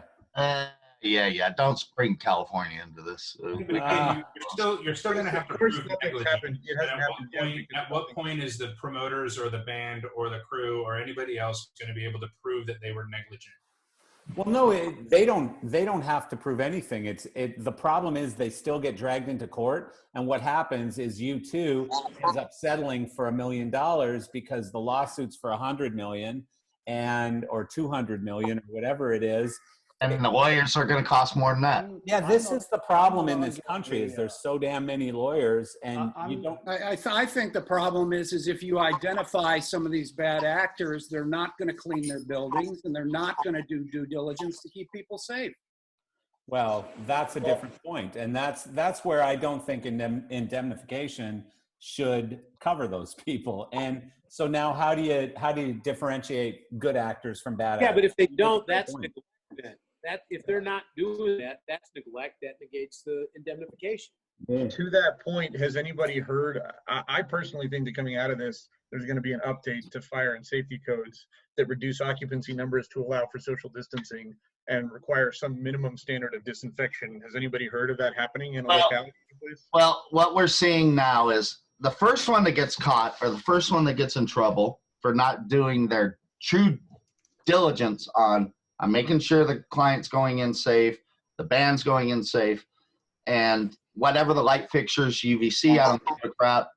What's happened, that first one that gets in trouble is going to set a standard for what the FDA is going to look for, what the local fire department's going to look for, what everybody's going to look for. We can say we can clear that stage, we can make it disinfected, we can do whatever we want. But that first one that screws it up, that doesn't have a set standard, will now be what they're going to look for, we think. Yeah, but that's what, and Chris is right there. And the Safety Alliance comes in and they set a set of rules that are industry standard, industry practice, and as long as we have those rules and regs in our business, that's what's going to tend to keep the government out of it. It's just like what happened with, outdoor structures and all that stuff. We are such a virgin commodity on this that they have no idea what to look for yet. They have no idea what we need to do. But that's why the Safety Alliance has to put in those rules. They have to have these rules and regulations that everybody's supposed to, best practices. But we have to set that level. We have to set it so it doesn't fail before somebody makes it fail. Well, if somebody there's already OSHA regulations that people break on a regular basis because they're inconvenient. So I mean, what's to say they're not going to follow and adhere to these new ones? Oh, that's true. That's 100% true. There's best practices, and when people break those rules, then that's when they get in trouble with OSHA and get sued and all that stuff. I mean, we as an industry have to have standards in place that we supposed to follow in order to keep the government from stepping in and making those rules for us. I agree with that. But at the same time, I still think indemnification is important. Let's be honest, that's something we as an industry have done a pretty terrible job of. Yeah. We haven't shown a great, as an industry, we have not shown great leadership in this. I don't think ever since Indiana, that's changed. I don't think any of the companies we are looking at are represented on this call, but we all know that there are plenty of companies out there that are not adhering to any particular safe practices, and we're only another storm away from the next Indiana or a truss falling on somebody's head in an arena. Compared to our European brethren who are on this call, our standards for safety and for monitoring that safety are almost non-existent. Yeah. But back to the insurance thing, we can all talk common sense all day long. They have floors full of people who have PhDs in mathematics who run risk assessments. If they decide it's profitable to insure shows, they will insure them. If they decide the risk is too high, they won't. And it doesn't, common sense doesn't always apply here. It's, and that's really, I think that's got to be sorted out before anything really comes back, because without insurance, nothing happens. Yeah. It's more and I do feel like as well on side that even with insurance, we're going to start seeing the COIs go from 2 million, 5 million to 10 million, 20 million type of levels. We're going to see a huge uptick in the COIs and the. I don't know. I still think indemnification is going to come into play, and that's what I'm saying. But the certificate of indemnifications are going to be now up to the tens. No, but if the federal government puts in place an indemnification law that basically says you cannot sue the promoter, the venue, the artist, etc., for a show that you decided to go to on your own. Nobody forced you, nobody threw you in there. And then the second issue is your staff, your crew that you put out on a show being able to sue you because you forced them to go do this show. So there's two different sides of this indemnification thing. And, I think both sides need to be covered by common sense, because at the end of the day, I'm not going to do anything that I don't want to do. So if somebody's forcing me to do a job that I don't want to do, I'm going to say this, I'm going to say, no, I'm not interested in doing that job. I don't feel safe. But if I choose to do it, then I have to take some responsibility for that, right? Yeah, as I say, we can all talk common sense all day long, but it's going to come down to the guys running the numbers. But if the Fed puts an indemnification law in place, that changes everything. I smell a fascinating Supreme Court case out of it. Yeah, I mean, I don't know.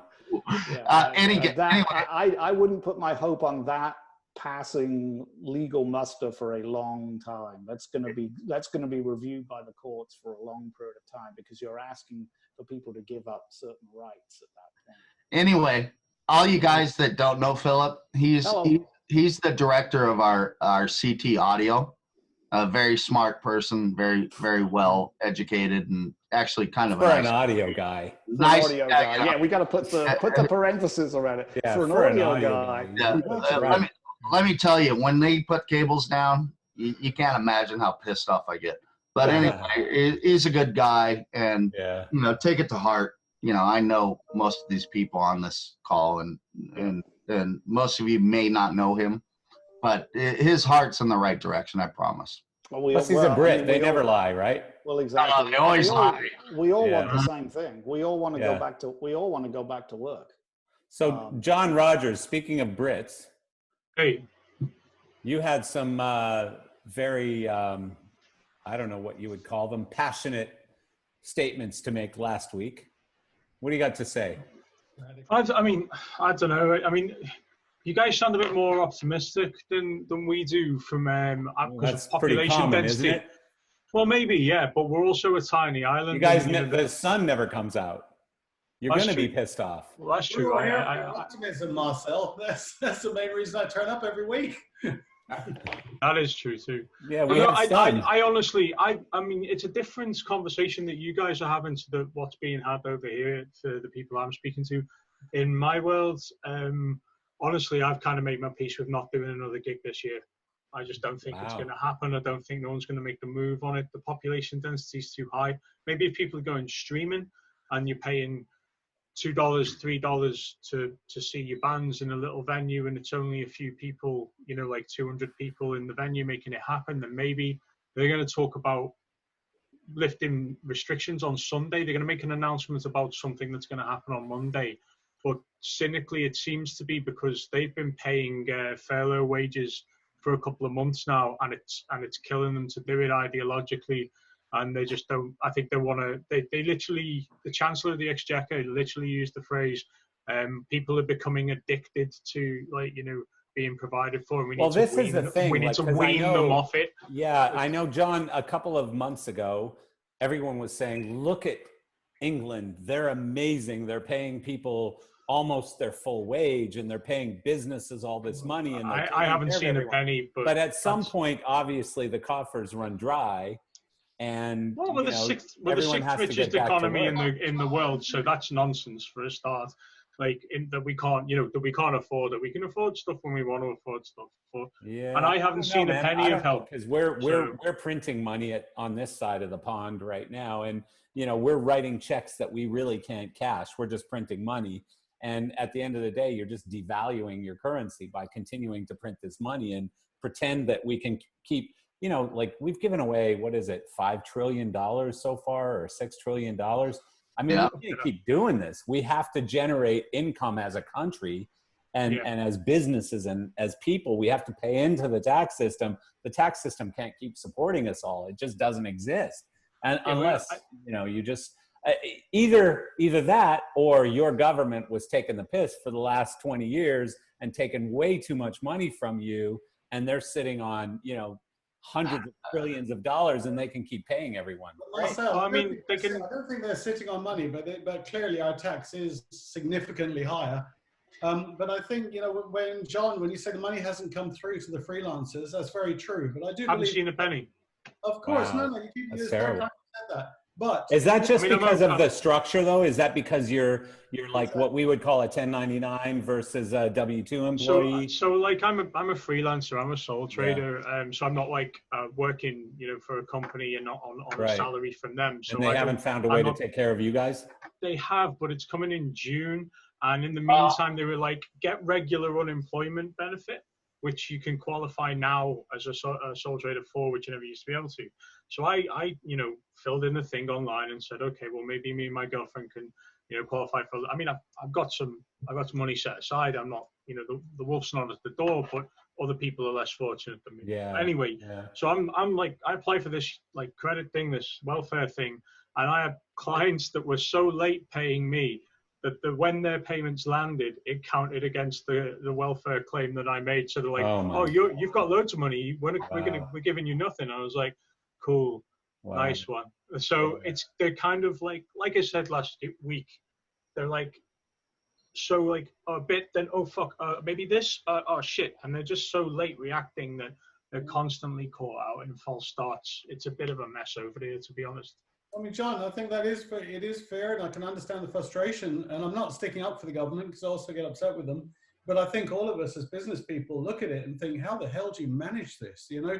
So what they first put in place was for all the PAYE people. You know, that's the people who pay normal tax in normal jobs, who have their wages taxed. I pay tax. John, even those payments haven't come through yet, and they're the easiest to deal with. You know. Wow. So I think that money will come through, but you're absolutely right, Marcel. The country, they can't afford to do it. They extended it it was going to end on the 6th of May. Now I think it's the 9th of June, but I just can't see how they can afford to do it again. And I do feel for the Americans. You think, shit, man, they seem to be doing nothing for their people other than offering to let them borrow money. I mean, that's not entirely true, but we're not paid, I think, as well as some of the people in, especially the UK. So, I don't know. I mean, in some cases, and I don't know if there's people on this call, but I've been on many of these Zoom calls where people are complaining, companies are complaining because they're losing employees to the government, basically, because they're making more money on unemployment than what you're paying them, especially, relatively common laborers, guys who are working in the shop, sweeping the floor, for example. If you're paying them, $17 an hour, whatever that works out to, let's say it's $28,000 a year or whatever, they can go on unemployment and make $36,000 a year. Why would they sweep the warehouse? They don't need to. So that's become a big problem over here. And from what I understand, it's a problem in the UK too, because in California, with the $450 maximum unemployment plus the $600 federal add-on, that's $50,000 a year. That puts you at 55, almost just under $55,000. That's insane. That's insane. That's per person. Median income so dual in the Bay income, Area is $120,000 a year. Like, that's not going to keep anybody who's making 150, 200 grand in mortgage payments. That's right. No, but Chris, the problem is people are making less than that on a regular basis, and now that's what they're considering free money from the government. Correct. They're not so if you're an employer and you got your PPP money that you have to now turn that in and get forgiven. And a lot of small businesses are having their employees refuse to come back. You only get 50% of what you were making, though, up to whatever it is, $500. So you had to be making 50 grand a year to be getting 50 grand a year. Chris, you're making a great point, but that's the not problem true, is it's there are situations. Federal $600. Yeah, right. The 600 adds to half of what you were making. No. That's not true. In That's not true, Chris. No, that's not true. Across the board, no requirement. Chris, that's not true. $600 is added to each state. Yes. So if you go on unemployment and you used to make $1,000 a week, they now give you $500 a week plus the bump for $600. So now you're making $1,100 a week. Right. Now you're making $1,100 a week. But that's a very small portion. No, it's a huge. No, but they don't have. They can sit at home and watch Netflix right now. They don't have to go into the office. They don't have to go to the auto dealers are having a hard time keeping mechanics because now they're making money at home and not having to go in and deal with it. Real problem. The essential employees, even like people like grocery stores, they can make more money and not be exposed to the virus by being home, making unemployment. Now, so the thing is, here's the caveat. They lose their unemployment if they turn down work, though. That is correct. No. In California, you can write, cannot search for work right now because of Corona-19. We know what you mean, Chris. Yeah. But Chris McMean, so the issue is this is a real problem because I've talked to, like, for example, I talked to a staging company in New Orleans or in somewhere in Louisiana, and they said most of our employees are relatively non-skilled employees who could do You know, they could be working in a grocery store one day, sweeping a parking lot the next day, and building stages the next day. And I'm not belittling these people by any means, because we all need those types of laborers in our businesses. But they are making more money today sitting home drinking beer and collecting unemployment. The caveat is that from what I understand, the $600 a month is only, or a week is only until like July or something. It's a relatively short-term thing. Most of these people, Chris, Chris, hang on, let me finish. No, because you keep spitting out bad facts. In Louisiana, the max is $247. It doesn't matter. It's still more than what they were making because they're paying $13 an hour or whatever. The point is, Chris, and I'm trying to give you a caveat. I'm trying to give you a caveat, which is that it ends in like roughly July. However, most of the people that we're talking about are relatively short-term thinkers. Have I got enough money for beer next week? You know, have I got enough money to go to a movie once next week or to pay my car payment in 3 weeks or whatever? So it is a problem. I mean, we're competing against the government for this. I don't think it's a real problem. And I don't think you have anything to back it up. No, well, I obviously have facts to back it up, Chris. I have facts to back it up. But the problem is, so the situation is, I understand, Chris, you're a liberal. I'm not. However, I'm a bit of a libertarian. I'm an independent personally, but yeah, I know you better than that. I know you better than that. But the thing is, Chris, say what you like. You down. I'm not putting you down. What I'm saying, but you are. See, this is what you do. You talk condescending down to people. No, I'm not. Chris, you're not using real numbers. Chris, I'm not talking like that. What I'm saying is, I believe people should be taken care of. I'm happy that people are being taken care of. But it's a real problem. You just said it's a problem, and now you're saying it's a problem again that they're being taken care of. Chris, I mean, if you want to be combative, this I don't think is the right place to do it. So I'm not being combative with you. What I'm saying is it's a problem because we're competing for the same labor in some cases against. You have no work to give them. I do. There is no work at the moment. I do, and many companies do, Chris. You can't find anybody to work? I'll find you 10 people to work in Florida tomorrow. Chris, I don't know why you're being so combative, because the situation is there are people on this call who have lost employees to the government, and they need those employees. And I've talked to many companies who are in that situation. I am not in that situation because my employees are different than that for whatever reason. And I haven't let go any employees, and, you know, hopefully I don't have to ever. But, you know, I don't know why we're arguing about this, because I think we're relatively on the same side of the fence on this. And I'm not being condescending. I'm not talking down to anyone. I want people to be taken care of. I want everybody to be able to survive this, and nobody asked for this. It's a bad thing and all that stuff. So, Chris, I was actually going to ask you, in New York, is there any sign of business?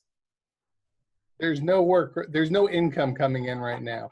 We are still hiring people to do work that needs to be done for projects that we had going on. But there are no gigs going on right now. No, but is there any sign of, like, is there any talk of when Broadway is going to open or when shows are going to start? The latest postponement is until September. I mean, sorry, not September, July, but the conversations have been September. Right. Wow. So the public canceled their entire summer in the park. So outdoor big festival, you know, that happens. It's free. It's paid for by the city. And for the first time since it started, it's canceled. I watched an interview yesterday on CNBC of GM for a New Jersey Performing Arts Theater. And he basically said that, you know, they've got the PPP money to get them through the next couple months, but they don't see shows coming back. And even if they can start to do shows with the whole social distancing rules in place, they'll never make it, right? So imagine how many performing arts theaters around the country are in the same situation. I think the conversations need to start soon that social distancing needs to get out the window, and we need to get close to each other again, and, you know, get the community and get the herd mentality back, because if we're going to live with the social distancing conversation for the next 6 months, a year, our industry is going to die. No, I agree with you. Not only our industry, the world's going to die. I mean, Yeah. there's a lot of, there's a lot at stake here. You know, understand? I'm totally with you, Eric, on that one. Yeah. Yeah. But I mean, the problem is there are political divides. There are all kinds of divides on this conversation, on this topic. And I mean, I know on this call right here, I mean, we just witnessed it with a little argument between me and my friend Chris, who I happen to like very much. But people are pissed off. People are frustrated. People are whatever. And we're not all on the exact same side of the fence on every decision or whatever. But the bottom line is we want to work. We want to get back to doing what we love to do. And I think there's opportunities to do that. I think we're going to see more and more opportunities to do that. I think, cities are opening up, states are opening up. So I don't know. I mean, I refuse to get really, really, really down in the dumps and pissed off about this. Yes, I'm frustrated. Yes, I'm in the same place that most of you are. I don't know. I just stay positive. I try to find a way to stay positive. I'd like to point out by September, we should be able to breathe a lot. I think September, I think, is the key month. But John, you know what? I thought it was June. I really did. I mean, I always said day 91. That was my statement that I kept saying. I thought by June we were 100% back to work. And I remember John Wiseman telling me one time, if by May 15th, we're not back doing shows and stuff, PRG is fucked. And, PRG is still surviving. So are all the other big companies out there. I'm sure that's when the interest payments due, right? So. Well, I mean, they already missed one. So. You got to go that way. That's so rough. Well, no, but I mean, it's true. I mean, everybody knows everybody's business at this point. We're all friends. So, I'm not putting them down. I think Jerry Harris is doing amazing things to keep this thing afloat under immense conditions, like insane. I know so many of these business owners so well. I know Huntley Christie very well. I've talked to him many times. I know Jerry Harris very well. I've talked to him many times. I know the folks at Solotech really well. Everyone is going through a really effed up time right now. And, we just got to figure it out, and we got to get back to revenue as soon as possible. And we're not going to get back to revenue if we're scared and sitting at home. We're just not going to do it. Marcel, I got a leadership question for you. All so right. in my position, what I get is, we get the people that we hire for the band, but we also have all of the people from the vendors. Like you just mentioned, a lot of vendors. That's a lot of staff. And of course, we care very much about that staff. And I was just joking with my girlfriend the other night at dinner, who knows nothing about our industry, bless her heart, lucky person. And I was telling her about the different levels of restroom facilities that I have to get my crews and my artists and my bands through, right? And how some venues, if you're in the crew or an opening act, forget it, you don't get a room. And you're not going to shower unless 30 people have been in there before you. Yeah, and that's all those opening act guys and their boyfriends are going to be through there. And, so like fundamentally, as a leader, I want everybody to go to work. I want to be the one that leads them back into the workforce. But I can't even say that the buildings I'm going into are going to be safe for the staff, much less the audience or anything. And so when should that start? I feel like I don't want to get in a hurry because I don't want to get right back to where we are right now. And I am definitely not a naysayer or pessimistic, No, it's real problems. These are real issues. So the only thing I can say is figure it out. Everybody has a different version of figure it out. And so I don't know if there's such a thing as shower trucks, but pull a shower truck up behind the venue where there's 8 showers. That's what I'm saying. You can go to a festival. If you're doing a one-off on a festival, you are at the mercy of whatever those festival people have set up for you for accommodations. Right. If you're in a known venue, most of us already know, because we've been through them all so many times, what facilities are available and at. Is Live Nation going to want to throw down a lot of extra money for that this year? Probably not next year either. Well, everybody's in this together. So I think the venues understand the same problem that you're mentioning right now. And so venues, I think, and promoters, venues, all of these people involved in this transaction understand what the challenges are, and we're in it together. So it's not you against the venue. So it's not you. That's what I mean. It's not you against a venue who has one shower. It's you against a venue going, okay, you know, we got 12 people that need to shower before the show or after the show or whatever. And how are we going to accommodate that? And then you sit down, smarter heads prevail. You know, everybody figures it out and finds a way to get through that. So I mean, with having to do multiple nights possibly and having to space out your tour so that gear can get sanitized, there might be the idea of going to a hotel afterwards, which adds to production costs, but having that time window at this point. I mean, costs are like, you know, I read about this one that we talked about earlier. I can't remember the guy's name, but a country artist who's doing, you know, 269 people in an 1,100 person venue. And when they talk about the additional, and I think I sent out the article to everyone earlier, but they talk about the additional costs involved of checking people's temperatures and all these different things. There's no way anybody's making money on that show. Did you see how much? It's not about making money right now. It's not about making money right now. It's about proving that we can do our jobs and we can safely do a show. I mean, that's starting the economy. That's what we need to do. Well, I think we're production people. I think the event safety people need to establish these standards for everybody to follow. And I think, you know, my brother works for Cintas, right? And their business has exploded on the disinfectant side of the services, right? So there's companies out there that specialize in all that stuff. We just need to be ready to manage our processes and our business around them. I mean, people are asking me, you know, how do you guys disinfect your lights before you ship them here? You know, so I think we have to think about that now as suppliers and how we're going to deliver these products to the projects, to the installations, and how do our people handle them? And I mean, that's what we're doing here. And you know, when I went and played golf the other day, you can one person in the bathroom at a time, and there's a guy that goes and cleans the bathroom each time you leave the bathroom. So the golf courses are having to adjust their, you know, way they open as well. Hey, we've even had to deal with artists already where we put in a new commode into the room they're going into, and it's no joke. We do that, you know, for it's bizarre, but we do it. I just see that I don't want to be the one to bring everybody in until it's right for everyone, and so I don't want to be you know, that one that says let's not do it. I want to be the one that says let's not sneak into it.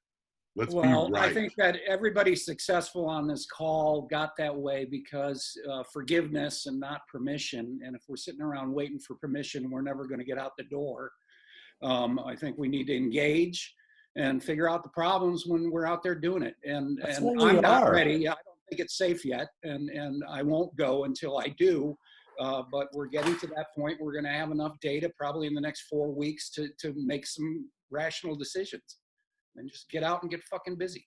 I 100% agree with that, and I don't want to sit at home another second longer. Believe me, nobody does. I know this.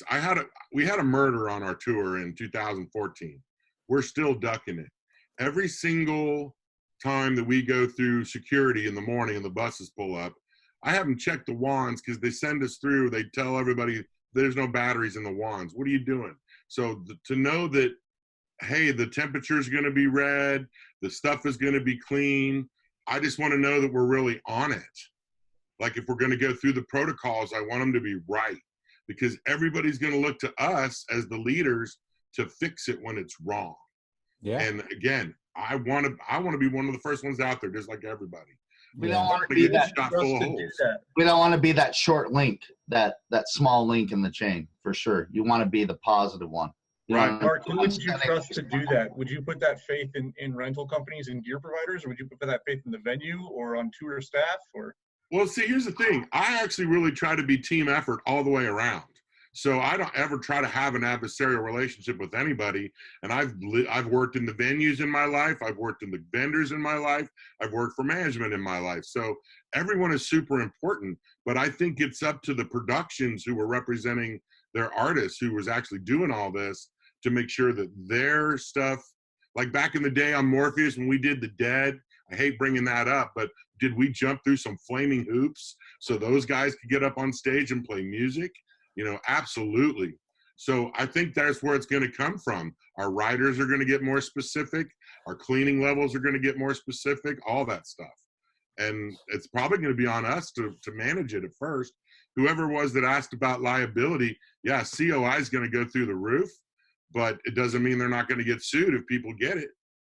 You know, we're still ducking a lawsuit from that happened in 2014 because it happened at Shoreline, and it's in the civil courts. And none of the acts that were there had anything to do with it. It was a local beef. You know, so it's hard to say what the legal world will do to that. Yeah. So the only thing I would ask at this point, is there anyone else who wants to say anything? Because God knows we've been doing this for 2 hours. I do. I totally do. Chris, you need to set up, and I'm going to mute you right now. I just muted Chris. Marcel, look, I shaved. Muted him again.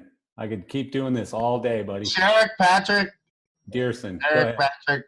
I got something to say. It goes to Steve Warren's post in our chat here, where he admits to having some pretty low days. I want to show some solidarity in telling him that you're not alone. And I think there are a lot of us on here that have had some pretty low days. We have these incredible roller coasters of ups and downs. I think some of my more up days are the days like this, where we're all together and talking about this and going from the positive and negative and really just hashing out all this stuff. We're going through things that are unprecedented.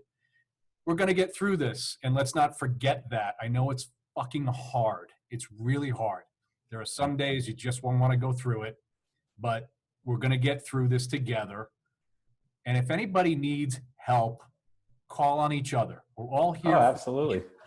And that's on every level. This thing is the greatest of equalizers. It doesn't matter if you are sweeping the shop floors or designing the biggest concert tours on the planet.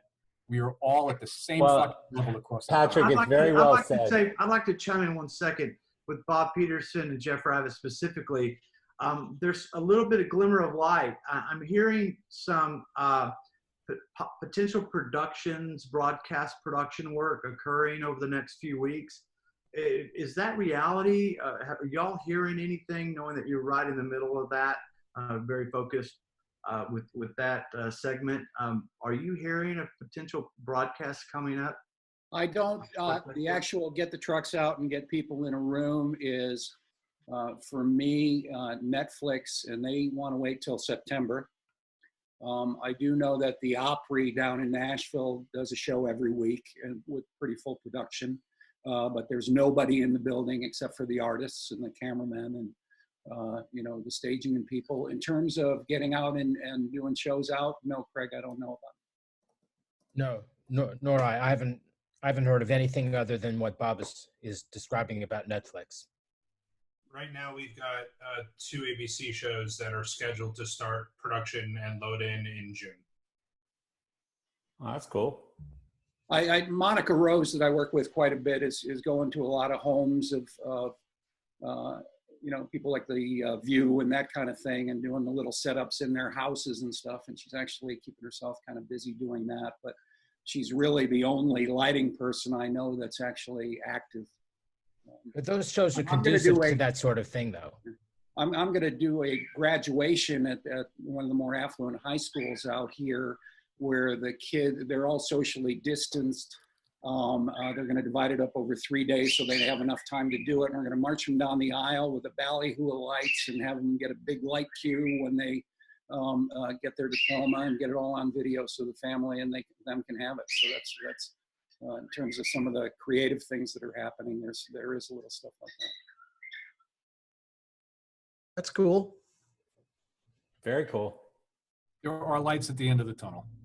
Absolutely. Patrick, you were talking about, people being down and so I know when I've done this thing, one of the most unique, I think, experiences of my career has been seeing people on this crazy Zoom call and just kind of picking up vibes occasionally where people are down. And I've reached out to some people who are here, some people who aren't here right now, but I've reached out to people and just said, are you okay? Is everything okay? Is there anything I can help with? And what I want you to know is, because everyone who's on this call right now, I've invited somehow, reach out to me for sure. Reach out to, I think, as Patrick said, almost anyone on this call would be happy to talk with anyone. So I'm not talking necessarily about you're in full-on depression or anything else, but you're just having a shitty day, and you have an idea that you just don't know how to push it forward or whatever. I mean, there are some incredible minds that have come on this thing every week that, like, I mean, sometimes I'm, knocking on wood going, holy shit, I hope I can keep these relationships after this virus, because some of these people are people I wish I could have done business with earlier stages of my career. So, reach out to people, stay in touch with people. I will help anybody who's here or not here through, whether it's a problem, an idea, a concept, whatever. And I'm pretty sure most people will here. So, I think you're pretty hard pressed to find anybody, particularly in this group, that will not be there for you if you're having a tough time, or if you're trying to make the pivot and do something slightly different temporarily. Well, Chris McMean wasn't there for me earlier. I'm just saying, I had a bit of an emotional moment. And Chris McMean. I'd like to actually say something positive to one of the people here. Matthew Bratz is on, and he's actually out of Chicago, owns a company, Live Event Chicago, LEC, and he just moved into a brand new building and has spent the last month getting set up in his new building. So he's getting, it's during the middle of this, I can't imagine the stress of having to do that, but also the ease of being able to move in a new facility without having gear all over the place and the time to set it up. So congratulations to Matt for, moving forward. Thanks, buddy. Absolutely. Jesus. I mean, it's the most bizarre timing. Like, I don't know how many of you guys know Dave Chessel, but we were talking about him earlier today because his son Harley lost his mother, Dave's ex-girlfriend or whatever she was. But I guess his mother passed away yesterday. But anyways, Dave Chessel, who worked for me, a lot of you know, most people in the industry know, he started a business selling sandwiches. Super Dave. He started a business selling sandwiches in Fort Lauderdale, and he started it in I think January. And so, I feel so bad for the guy, because what a time to start a business. It's such an exciting time in your life. You've started a new business, and it's a great concept, and one that I think could really win. Top round on Highway 1. I don't know how he's doing right now. I haven't talked to Super Dave, but I mean, what a battle it's got to be trying to run a business, brand new business under these times. Brutal, But think about getting out the other side, and this is a part of this. It is. It is. I mean, if you can survive this. Down deep. And if you haven't had to do that in your life for any other reasons, it's testing you in new ways that you probably haven't had to deal with. Patrick, like Sinatra said, if you can make it here, you can make it anywhere, right? And it's really true. I mean, if you can survive this kind of a thing, especially with a new business, you're good to go, So we'll get through. I mean, I appreciate all of you so much, and I love almost everybody, and some days Chris McMean too.